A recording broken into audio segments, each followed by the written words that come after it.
सभी शिक्षक साथियों को नमस्कार। स्वागत है आपके अपने ही चैनल मास साहब की पाठशाला में।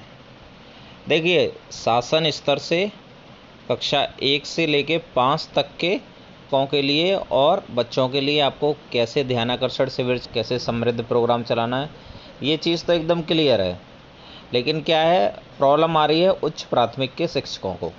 उन्होंने बहुत बार मुझे मैसेज किया है, व्हाट्सएप पे भी और कमेंट बॉक्स में भी लिखा है, चैनल के कमेंट बॉक्स में मास साहब की पाठशाला यूट्यूब के। तो आज मैं उनके लिए लेके आया हूँ सारी समस्याओं का हल। इसमें देखिए क्या क्या है। आकलन प्रपत्र मिलेंगे आपको, कार्यपत्रक मिलेंगे, समय सारणी मिलेगी और कैसे समूह निर्धारण करना है, ये सारे दिशा निर्देश मिलेंगे आपको। और उससे आप कैसे प्रेरणा तालिका बना सकते हैं। देखिए, 1 बाय 1 चीज़ पे आते हैं हम। सबसे पहले ये महानिदेशक स्कूल शिक्षा एवं राज्य परियोजना निदेशक का 15 मार्च का आदेश देखते हैं। प्राथमिक एवं उच्च प्राथमिक विद्यालय में छात्रों के बेसलाइन आकलन से संबंधित दिशा निर्देश। तो क्या दिशा निर्देश हैं कि 25 मार्च तक, चाहे वो प्राथमिक हो चाहे उच्च प्राथमिक हो, सभी को बेसलाइन आकलन कर लेना है। देखिए, कक्षा 1 से लेके 5 तक में तो समृद्ध हस्तपुस्तिका के आधार पर उसमें आकलन प्रपत्र दिए हैं, बेसलाइन आकलन हो जाएगा। लेकिन जो कक्षा 6 से 8 है, वो ध्यानाकर्षण हस्तपुस्तिका में दिए गए आकलन प्रपत्र का प्रयोग कर या उसी प्रकार का प्रपत्र विद्यालय स्तर पर विकसित करके आपके बच्चों का अंग्रेजी, गणित व विज्ञान विषयों का बेसलाइन किया जाए। इसका मतलब आपको 24 तारीख तक हर हालत में इन चारों विषयों का बेसलाइन आकलन कर लेना है। इसका मतलब 4 विषय का ही बेसलाइन आकलन करना है। जब 4 विषय का बेसलाइन आकलन करना है, इसका मतलब 4 विषय ही पढ़ाने। अब 4 विषय कैसे पढ़ाने हैं आपको? देखिए, 25 तारीख का 25 मार्च के पूर्व पूर्ण कर लिया जाए और शिक्षक डायरी में आकलन के प्रकार एवं टूल्स का अंकन करना सुनिश्चित करें। तो आपको जो शिक्षक डायरी मिली हुई है विभाग की तरफ से, उसमें आपको टूल्स आपने क्या यूज किए हैं और बेसलाइन आकलन कैसे किया, कौन कौन से विषय का आपने किया है, ये भी आपको अंकन करना है। ये मैं आपको बाद में बताऊंगा। पहले हम मेन टॉपिक पे आते हैं। आरंभिक परीक्षण या बेसलाइन आकलन करना है, उसमें आपके प्रश्न पत्र होंगे 20 वस्तुनिष्ठ और 5 आत्मनिष्ठ, मतलब 20 ऑब्जेक्टिव और 5 सब्जेक्टिव। इसमें प्रत्येक प्रश्न 3 अंक का होगा और प्रश्न पत्र की कुंजी आपको पहले से ही तैयार कर लेनी है। ठीक है। फिर आपको ये भी करना है कि आरंभिक परीक्षण के समय बैठक व्यवस्था इस प्रकार रखें कि बच्चे एक दूसरे की नकल न कर सकें। नकल विहीन परीक्षा करानी है आपको। अब देखिए, शिक्षक बच्चों को किसी भी प्रश्न को न पढ़कर सुनाएं और न ही इसके बारे में कोई बात करेंगे। बच्चे किसी प्रश्न को पढ़कर समझ पा रहे हैं या नहीं, यह जानना भी इस आकलन का एक प्रमुख उद्देश्य है।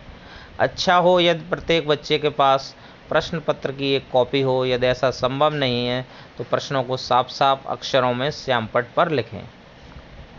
प्रत्येक बच्चे के पास उत्तर लिखने के लिए कॉपी या अतिरिक्त पन्ने अवश्य हों। और देखिए, जो आप आकलन करेंगे इन बच्चों का, कॉपी संभाल के रखनी है आपको कम से कम 1 साल तक। ये दिशा निर्देश हैं क्लियरली शासन की तरफ से। अब देखिए, तैयार जो कुंजी है उसके आधार पर आप जांचें तथा अंक प्रदान करें। उत्तरों के लिए 0, 1, 2 या 3 अंक प्रदान करें। यह कार्य आरंभिक परीक्षण के 2 दिनों के अंदर हो जाना चाहिए। देखिए, जिस प्रश्न पत्र में 3 अंक मिले हों, इसका अर्थ है कि बच्चे को वह लर्निंग आउटकम पूर्णतया प्राप्त है। जिसमें 1 या 2 अंक मिले हों, वह उसे आंशिक रूप से प्राप्त है।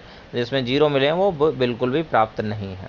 जिस लर्निंग आउटकम में 0, 1 या 2 अंक मिले हैं, उस पर उन बच्चों के साथ शिक्षकों को और कार्य एवं सहयोग करने की आवश्यकता है। ऐसे बच्चों की एक सूची अवश्य बना लें। जब आपने उनका आकलन कर लिया, कॉपी चेक कर ली, अब आपको 3 समूह बनाने हैं, समूह 1, समूह बी और समूह सी। तो समूह ए बी, ए में कौन होंगे? आरंभिक परीक्षा में अधिकांश लर्निंग आउटकम में 2 या 3 अंक प्राप्त करते हुए कक्षा 6, 7, 8 के जिन विद्यार्थियों के प्राप्तांक 35 से 75 के मध्य होंगे, उन्हें समूह ए में सम्मिलित किया जाएगा।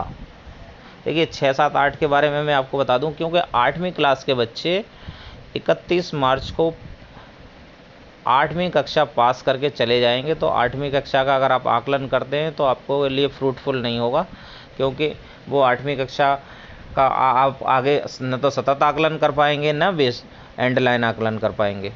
तो आपका सिर्फ बेस लाइन आकलन रह जाएगा और वो बच्चे होंगे भी नहीं। तो 8वीं कक्षा का आपको करने की आवश्यकता नहीं है, 6 और 7 का कर लें। देखिए 6वीं क्लास के बारे में मैं आपको बताना चाहूँगा। अगर वो बच्चे, आपका स्कूल कंपोजिट है और कक्षा 5 में वहीं से पढ़ के आपके 6वीं क्लास में आ रहे हैं, तो उनका कक्षा 5 का आप ध्यानाकर्षण शिविर चलाएं।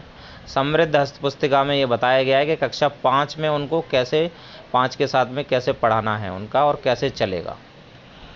अब दूसरी बात आती है, जो आपके पास में कक्षा 6 में फ्रेश आते हैं, जो आपका कंपोजिट स्कूल नहीं है, तो उनका आपको आकलन कर लेना है जब बच्चे आ जाएं। समूह बी में कौन से बच्चे रखने हैं? आरंभिक परीक्षा में अधिकांश लर्निंग आउटकम में 1 अंक प्राप्त करते हुए कक्षा 6, 7, 8 के जिन विद्यार्थियों के प्राप्तांक 26 से 34 के मध्य होंगे, उन्हें समूह बी में सम्मिलित किया जाएगा। देखिए 2 कंडीशन है, ऊपर 2, 3 वाले हैं और इधर 1 वाले हैं ज़्यादातर। समूह सी में आरंभिक परीक्षा में अधिकांश लर्निंग आउटकम में 0 अंक प्राप्त करते हुए कक्षा 6, 7, 8 के जिन विद्यार्थियों के प्राप्तांक 25 अथवा 25 से कम होंगे, उन्हें समूह सी में सम्मिलित किया जाएगा। तो इस तरीके से आपने 3 समूह का निर्धारण कर दिया। अब आपको क्या करना है? देखिए ये समय सारणी है, इस हिसाब से आपको काम करना है। इस समय सारणी में क्या है? ये स्पेशली ध्यानाकर्षण की समय सारणी है। सिर्फ 4 विषय पढ़ाने हैं आपको, गणित, हिंदी, विज्ञान और अंग्रेजी, क्योंकि शासन का आदेश है कि सिर्फ 4 का ही आपको आकलन करना है, तो सिर्फ आपको 4 ही विषय पढ़ाने हैं। 6, 7, 8 में सिर्फ आपको 4 विषय पढ़ाने हैं और प्रत्येक जो पीरियड है वो 1-1 घंटे का होगा। 8 से 9, 9 से 10 और ये 10:30 से 11:30 और 11:30 से 12:30। तो प्रत्येक जो पीरियड है वो 1-1 घंटे का है और आपको सिर्फ 4 विषय की कक्षाएं चलानी है। अब देखिए प्रथम सप्ताह 1 से लेकर 7 दिन तक, ये अप्रैल से बात हो रही है। अप्रैल से शायद सारे बच्चे एक साथ ही आएंगे, अभी जो समस्या है वो समस्या दूर हो जाएगी। तो क्या चयनित तकनीक आपको कौन सी यूज करनी है? देखिए ये 3 दी हैं, इसमें 4 दी हैं, इसमें 4 दी हैं, ये सब आपको ध्यानाकर्षण पुस्तक में मिल जाएंगी, तो आप उसमें से देख लें और उस हिसाब से आप अपनी शिक्षण योजना बना लें। देखिए अब मैं बता रहा हूँ आपको कक्षा 6 गणित का आरंभिक परीक्षण प्रपत्र, मतलब बेसलाइन आकलन प्रपत्र। ये आपको PDF के फॉर्मेट में शासनादेश और जो भी मैंने बताया सब कुछ आपको दिशा निर्देश डिस्क्रिप्शन बॉक्स में मिल जाएंगे, तो आप वहाँ पे क्लिक करके डाउनलोड कर सकते हैं। अब देखिए ये पहला क्वेश्चन है, दूसरा क्वेश्चन है, 3, 4, 5 है, ये सारे क्वेश्चन हैं। मेन बात क्या है, ये 25 क्वेश्चन हो गए। अब इन 25 क्वेश्चन का बेस लाइन का आकलन प्रपत्र कैसे बनाना है? देखिए ये मैंने बनाया है, यहाँ पे लिखा हुआ है मास्टर साहब की पाठशाला। अगर आपके पास में एज इट इज ऐसा ही आता है तो समझिए कि मैं वो ही आपके पास में रोटेट होगा। बहुत सारे लोग कॉपी पेस्ट करते हैं। यहाँ पे आप समझ लीजिए, जैसे संख्या पैटर्न 100 तक, ये आकलन टूल में प्रश्न संख्या है 1, जोड़ व घटा आकलन प्रपत्र में संख्या है 2। देखिए ये दक्षताएं हैं, ये 25 क्वेश्चन की अलग अलग दक्षताएं हैं जिसका आकलन प्रपत्र बनाया हुआ है मैंने, और इसमें ये प्रश्न के हिसाब से है।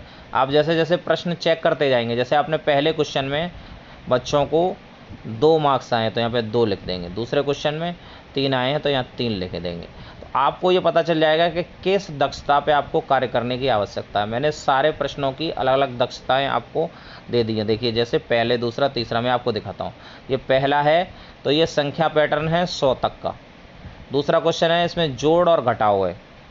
तीसरा क्वेश्चन है, इसमें गुणा और भाग है। देखिए मैंने ये ही लिखा हुआ है। देखिए पहले क्वेश्चन में संख्या पैटर्न 100 तक, दूसरे प्रश्न में जोड़ व घटा, तीसरे प्रश्न में गुणा व भाग, चौथे क्वेश्चन में सम व विषम संख्याएं, पांचवें क्वेश्चन में जोड़ व घटा के इबारती प्रश्न हैं और छठे क्वेश्चन में स्थानीय मान। तो इस तरीके से आपका है। फिर ये कुल अंक, जितने भी बच्चे ने कुल अंक, जितने भी ना उसने हासिल किए, ये यहाँ पे लिख दिए जाएंगे। और फिर उसके आधार पर आप ग्रुप बना लेंगे, ए ग्रुप में है, बी में है या सी में है। तो इस तरीके से आप 3 ग्रुप बना लेंगे बच्चों के, या क्रम संख्या, विद्यार्थी का नाम। तो ये आपका बेसलाइन आकलन हो गया।